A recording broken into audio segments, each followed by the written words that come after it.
Hola, ¿cómo están? Muy buenos días.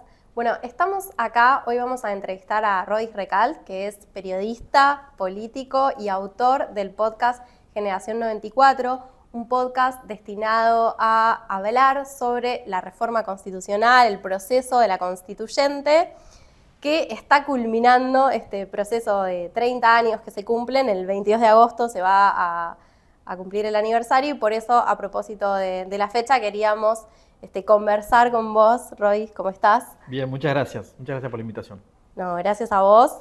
La verdad es que tu podcast, entre aquellos que nos gusta la política, viene circulando un montón y queríamos conversar y preguntarte, bueno, ¿cómo surgió la idea? ¿Por qué lo empezaste a hacer? Y cómo conseguiste semejantes entrevistas.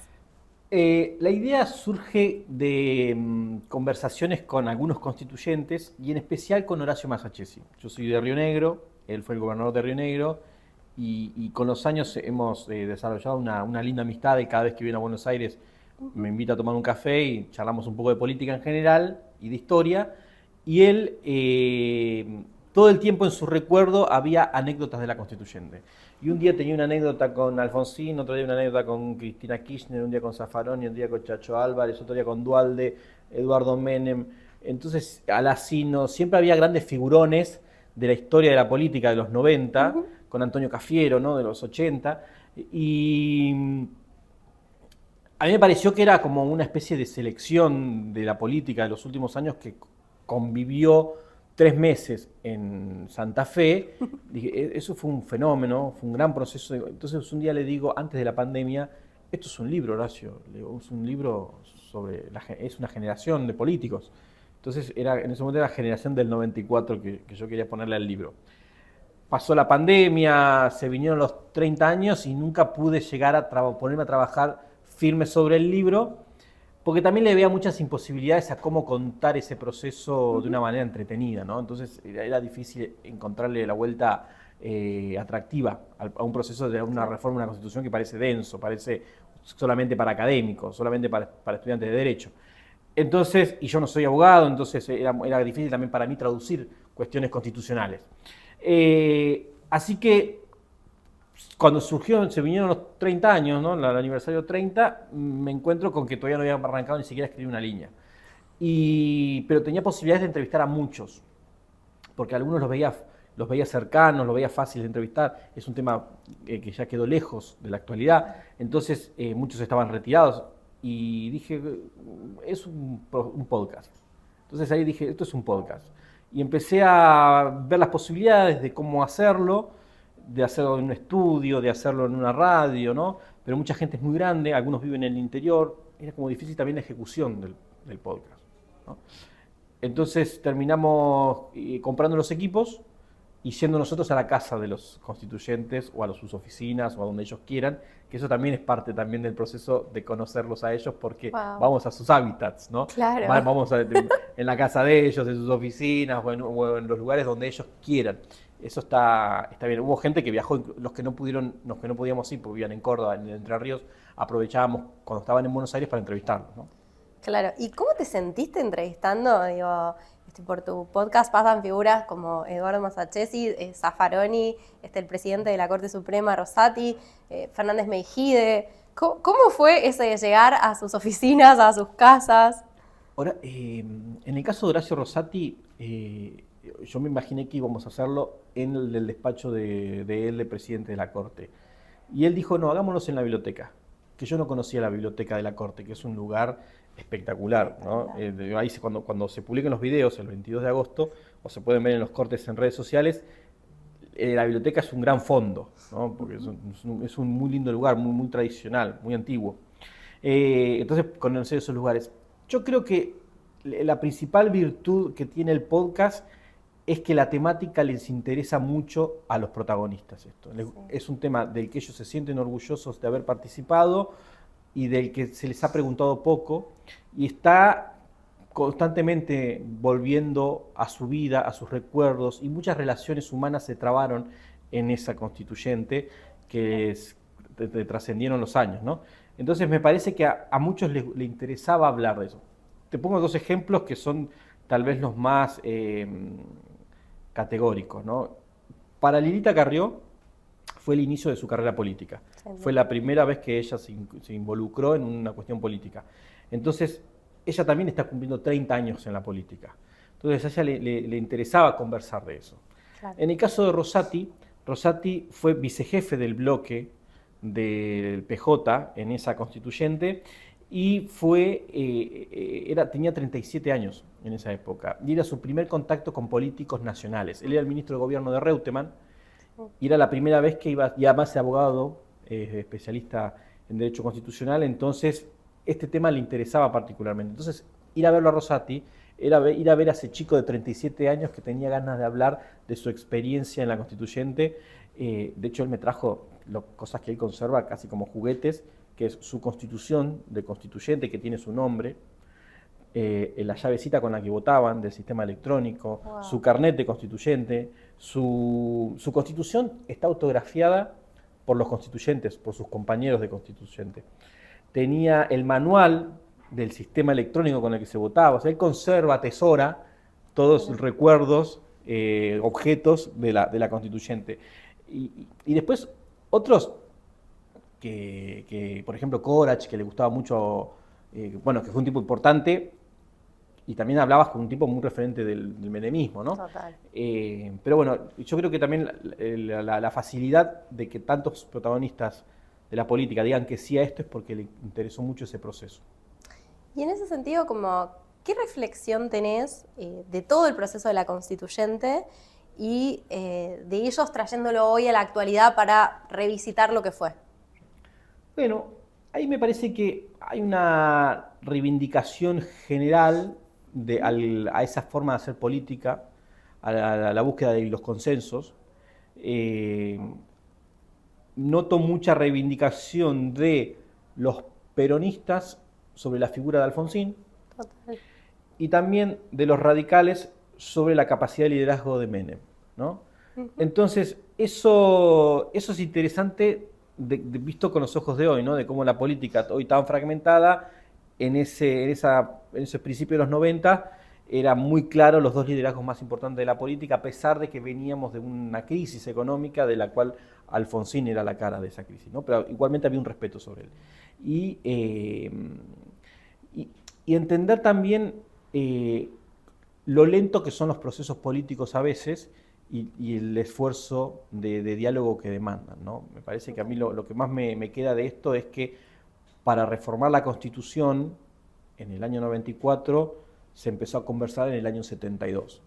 Entonces a mí lo que me resulta muy interesante de esto es eso, ¿no? Es que se tarda mucho, se requiere, en el medio pasó una dictadura, en el medio pasó una hiperinflación, en el medio pasaron muchas cosas, ¿no? Entonces la paciencia, saber el timing, y después la crítica que todavía en algunos persiste, bueno, esto era solamente para la reelección de Menem, ¿no? Que tal vez era lo que más motorizaba, lo que le daba empuje a todo esto, pero los radicales o algunos socialistas se subían también o aceptaban que había que reformar la Constitución porque, bueno, había que modernizar el Estado. Entonces, bueno, la reelección es algo que hay en otras partes del mundo, se puede permitir, pero aprovechemos también para hacer algo importante, ¿no? Que eso era como la demanda de las fuerzas, si querés, la del radicalismo en la negociación y lo que demandaba el Frente Grande en la Constituyente, ¿no? Que era como la tercera fuerza y la verdadera oposición con cuerpo dentro de la Constituyente. Y a mí algo de escucharlo también, que sumo a esto que estás diciendo, es la confianza. Porque también creo que en ese tiempo y en esos vínculos se fue gestando la confianza, ¿no? Como es imposible pensar en diálogos políticos entre sectores interpartidarios si no hay confianza, si no conozco a la otra persona. Está lleno de anécdotas personales también, de encuentros y desencuentros. Y ¿vos sentís que cambió tu opinión o tu percepción de la reforma antes y después del podcast, antes y después de contar estas historias? Yo conocía muy poco de la reforma, de hecho lo sentía como una conquista política de un sector, ¿no? No había valorado demasiado el rol del radicalismo, que lo descubro después, o el rol del Frente Grande, que lo descubro después. Cambió de respecto de eso, del conocimiento.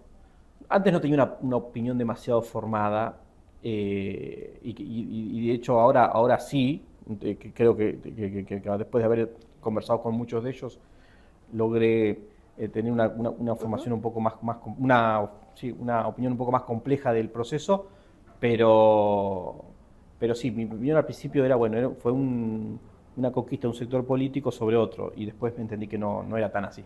¿Y qué aprendiste? Aprendí primero esto, el tema de los consensos.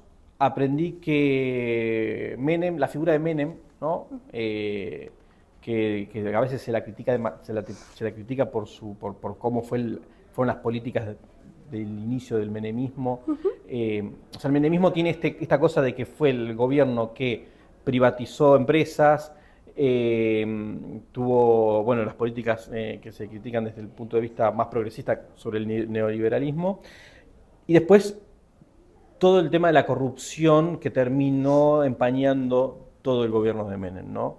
Y que, bueno, él termina preso, ¿no? Sale de su gobierno, y va preso. Entonces, pero en este principio, en este primer Menem, ¿no? Un Menem poderoso, veo esa capacidad que tuvo Menem para llevar adelante una reforma constitucional, que después no sé si hubo otro presidente que tuviera tanto poder, e incluso necesitando de la oposición, ¿no? Y valiéndose de la oposición. Él pudo haber hecho la reforma constitucional sin la oposición, pero la necesitaba para que la reforma constitucional sea legítima, porque había una historia de reformas constitucionales de que siempre faltaba la otra fuerza, faltaba la oposición.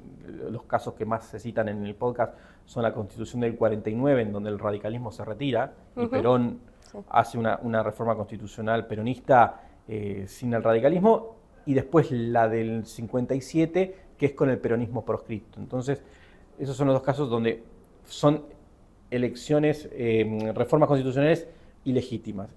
Y hay una frase que dice Cafiero en la Constituyente, y que me pareció una de las más importantes, es que las constituciones, las reformas constitucionales que no son legítimas son el germen de las revoluciones, ¿no? Entonces, creo que acá la búsqueda de que sea legítima y de que todos la voten, y que es la primera constitución de que se vota por unanimidad, le permite permanecer en el tiempo, casi sin cuestionamientos, ¿no? Después hay cuestiones de formaciones institucionales que produjo la constituyente, pero me parece que la legitimidad con la que fue votada fue lo más importante. Bueno, eso me da pie a preguntarte por la prensa, porque no fue de esa forma retratada por la prensa de ese momento. Incluso Paisao habla de esta tensión, de cómo la prensa refería al proceso de la constituyente como un circo, y plantea que de alguna manera esa tensión entre la política y el periodismo se da también porque ambos se disputan la opinión pública o el poder de representación sobre esa frase? Las personas. Sí. Pero me parece interesante preguntarte como periodista y periodista político, ¿cuál es tu vínculo con la política?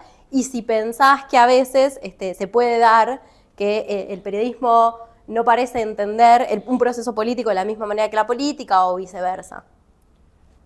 Me parece que el rol de la prensa es fundamental, pero no te lo digo desde un lugar corporativista, sino desde un lugar en el que opinar de política requiere formación, ¿no? Requiere saber de lo que se está hablando. Hay un rol en el periodismo, un rol en la sociedad. Pero esto que dice Paisao sobre que él lo mira con una mirada también muy, si querés, ochentosa o noventosa, que él dice la opinión pública no nos disputamos los políticos con los periodistas. Los periodistas se arrogan tener la interpretación de la opinión pública, y lo hacen todos los días contra los políticos, que lo hacemos cada 4 años, decían, no cada 2, se refería a las elecciones.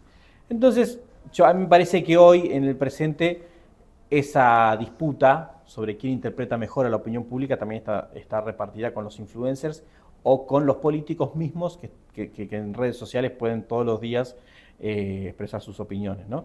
La vida en vivo permite todo el tiempo estar en contacto con la opinión pública y tratar de influirla. Entonces me parece ahí que lo que estamos es todos en el mismo terreno. Tal vez los medios hoy con la responsabilidad y la obligación de ser un poco más profesionales y más desapegados que lo puede ser un político o un militante, ¿no? Me parece que la diferencia es esa y que siempre fue esa y que debería seguir siendo esa. ¿Qué pensás que los políticos de hoy podrían aprender del proceso de la constituyente y de esa especie de gran hermano de 3 meses de los políticos en Santa Fe o de los cuadros políticos más importantes de esa generación en Santa Fe? Rosati decía algo de que en esa época había menos tecnología para comunicarse, pero más vocación de diálogo, ¿no? Y hoy en el presente hay más tecnología, más formas más fáciles de comunicarse, pero hay menos vocación de diálogo. O de concordia, él usaba esas dos palabras, diálogo y concordia. Y yo creo que comparto eso, de que hoy pasa mucho eso. Un oyente del podcast me hizo notar, no es un oyente cualquiera, fue un jefe de gabinete, no lo voy a decir porque me lo dijo en off the record, ¿no? En una charla. Pero este jefe de gabinete me dice que hay siempre una discusión con los jefes de gabinete. Bueno, tienen que ir a rendir cuentas al Congreso todos los meses, ¿no? Entonces, es una obligación que está en la Constitución. Entonces él me decía, bueno, yo no podía ir porque estaba con esto, tenía esta otra crisis, entonces, pero siempre me llegaban los pedidos y me intimaron a denunciarme porque si no iba. Entonces, cuando voy, me encuentro con la situación de que no me escuchaban. Fue mi primer contacto con la Cámara de Diputados fue que no me escuchaban. Solamente hacían sus preguntas, me chicaneaban y ni siquiera esperaban la respuesta. Entonces, lo que él ve, le dice, lo que yo veo sobre la constituyente es que había respeto por el otro y se lo escuchaba. Entonces, cuando había cualquiera, desde el constituyente del pueblo, o del partido más chico, del pueblo más perdido del interior de la Argentina, o los grandes jefes de bloques que tuvo la constituyente, ¿no? O los cierres de los debates. Pero todos estaban trabajando ahí y todos iban a escucharse. Hoy, cuando hablan algunos de diputados o senadores que en los principios de los debates, vos ves que el recinto está medio vacío, ¿no? Que nadie está escuchando al otro y no tiene intenciones, que hacen los cortes para los videos, para sus redes sociales y prefieren que tenga más visibilidad ahí que haya una discusión política dentro del recinto. Entonces me parece la principal diferencia es esa, ¿no? Es el respeto y las ganas de construir política. ¿Y vos crees que eso hoy es posible de recuperar o también la sociedad cambió y las redes sociales han influido de una manera tal que la política no encuentra otras formas de comunicarse que no sea desde las luces de Hollywood, ¿no? Como el videíto para filmar que chicaneó y que quede ahí? Bueno, no veo que en algunos grupos sí, a la gente que le interesa mucho la política sí, a los diputados que están consustanciados. Muchos también tienen muchas necesidades en sus provincias, de estar acá, vienen a Buenos Aires a las sesiones y se vuelven, y si no hay sesiones no tienen necesidad de venir a Buenos Aires, entonces se quedan trabajando en sus provincias, porque también todos aspiran a en algún momento tener o gobernar sus provincias o tener más despliegue para la próxima elección, ¿no? Tal vez la discusión política la dan más en sus provincias que a nivel nacional.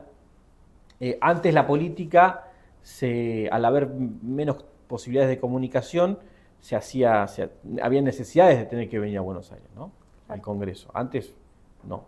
Yo creo que tengo la ilusión de que en algún momento vuelva. No lo sé. Bueno, y para terminar, nosotros somos un instituto de formación política y de gestión pública, con lo cual nuestros estudiantes trabajan la mayoría en la administración pública o desempeñando tareas de analistas o administrativas, o también son funcionarios. ¿Qué les dirías? ¿Por qué deberían escuchar tu podcast? ¿Y qué reflexión les compartirías de este proceso? Les diría que lo escuchen porque es por el motivo por el que yo lo hago, porque es muy interesante escuchar a esa camada de políticos.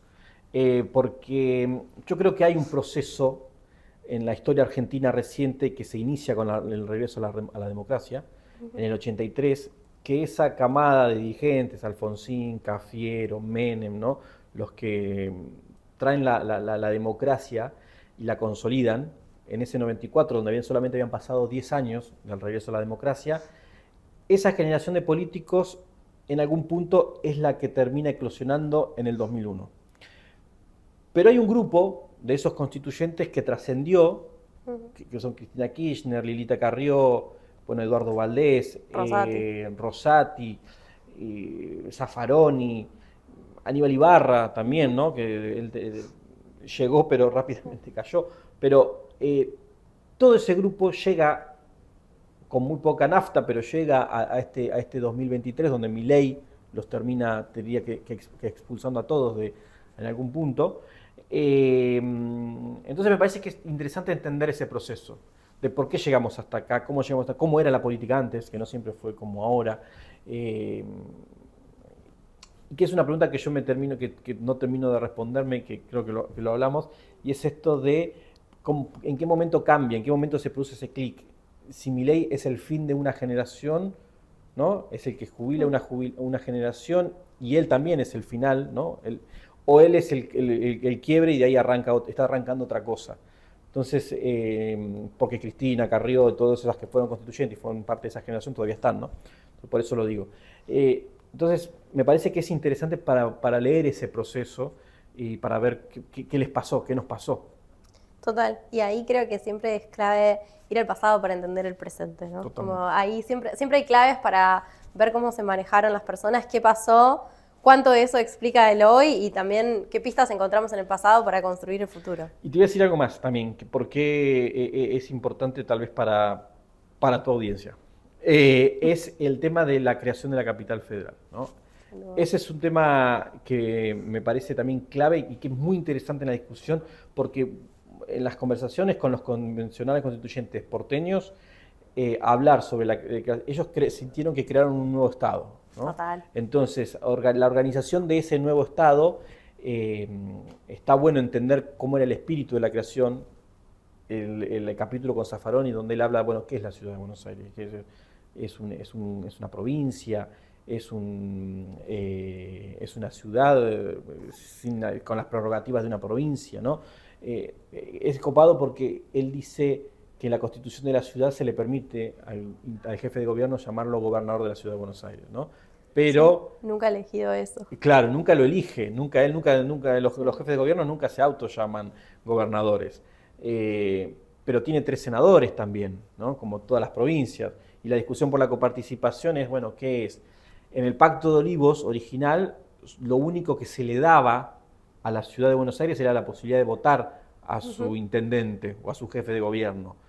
Pero después en la convención se consiguieron algunas cosas más, la justicia, la seguridad, la administración, que siempre quedó a mitad de camino. Total. Entonces, bueno, esa discusión con uno que todavía no salió, que es Barra, también se habla un poco de ese tema. Así que... Excelente. Bueno, de hecho nosotros ahora vamos a seguir trabajando porque también se cumplen 30 años de la autonomía de la ciudad, así que eso es de las próximas cosas en las que vamos a seguir trabajando en el instituto. Bueno, Radis, te agradezco un montón por tu tiempo. Les recomendamos que escuchen Generación 94 y muchas gracias a todos. Gracias.